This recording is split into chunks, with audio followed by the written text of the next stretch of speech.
हर महादेव। मेरे शिव के भक्तों, अब तक आपने भगवान शिव के द्वारा सृष्टि की रचना किस प्रकार की गई, इसमें भगवान शिव के द्वारा धरा गया अर्धनारीश्वर रूप की कथा सुनी, सती जन्म तप तथा विवाह की कथा, सती का योग अग्नि में आत्मदाह की कथा, वीरभद्र का प्राकट्य और दक्ष यज्ञ विध्वंस की कथा सुनी, देवताओं की प्रार्थना तथा दक्ष को भगवान शिव द्वारा क्षमादान की कथा, पार्वती जन्म तथा तप की कथा, कामदहन की कथा सुनी, शिव जी की बारात की कथा, शिव जी परिजन की कथा, शिव पार्वती विवाह की कथा सुनी, कार्तिकेय जन्म तथा तारक वध और गणेश जन्म की कथा सुनी। आज मैं आपको त्रिपुर दाह की कथा सुनाऊंगी। देव शत्रु तारकासुर के 3 पुत्र थे। उनके नाम थे विद्युन्माली, तारकाक्ष और कमलाक्ष।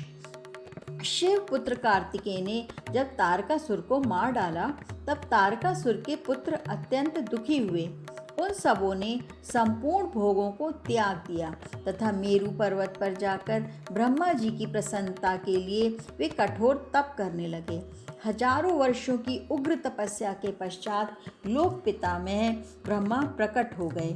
उन्होंने उन तारक पुत्रों से कहा, दैत्यों, तुम्हारी तपस्या से मैं प्रसन्न हूँ। बताओ, इस घोर तप के द्वारा तुम लोग कौन सा मनोरथ सिद्ध करना चाहते हो। ब्रह्मा जी की बात सुनकर उन तीनों ने अंजलि बांधकर श्रद्धापूर्वक उनके चरणों में प्रणाम किया और बोले, देवेश, यदि आप हम पर प्रसन्न हैं और हमें वर देना चाहते हैं तो ये वर दीजिए कि कभी भी मृत्यु हमारे पास न फटके, हम अजर अमर हो जाएं। ब्रह्मा जी ने कहा, असुरों, अमरत्व किसी को नहीं मिल सकता, अतः तुम लोग अपना ये विचार छोड़कर इसके अतिरिक्त अन्य कोई वर जो तुम्हें रुचता हो मांग लो। दैत्यों ने कहा, भगवान, यद्यपि हम प्रबल पराक्रमी हैं, तथापि हमारे पास कोई ऐसा घर नहीं है जहां हम शत्रुओं से सुरक्षित रहकर सुखपूर्वक निवास कर सकें। अतः आप हमारे लिए ऐसे 3 नगरों का निर्माण करा दीजिए जो संपूर्ण शक्तियों से संपन्न हो तथा देवता भी जिनका भेदन न कर सकें। विद्युन्माली ने वज्र के समान कठोर लोहे का, तारकाक्ष ने स्वर्णमय और कमलाक्ष ने चांदी के बने हुए अत्यंत विशाल नगर की याचना की।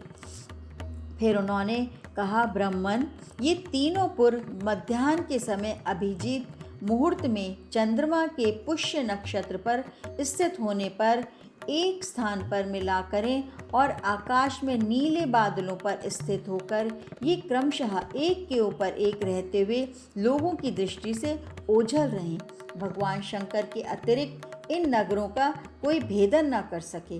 ब्रह्मा जी ने तथास्तु कहकर मैं दानव को उन विचित्र नगरों के निर्माण की आज्ञा दी। मैंने अपने तपोबल से वैसे नगर निर्मित किए और तारकासुर के 3 पुत्र सुखपूर्वक उन सुरक्षित नगरों में रहने लगे। आगे चलकर उन असुरों ने देवताओं को परास्त कर तीनों लोगों को अपने अधीन कर लिया। समस्त सिद्ध स्थानों को नष्ट भ्रष्ट करते हुए वे धर्म का नाश और अधर्म का विस्तार करने लगे। इन त्रिदैत्यों के अत्याचार से दुखी होकर संपूर्ण देवता और ऋषिगण ब्रह्मा तथा विष्णु के साथ महेश्वर शिव की शरण में गए। वहां उन लोगों ने महादेव से तारक पुत्र के अत्याचार से मुक्ति दिलाने की प्रार्थना की।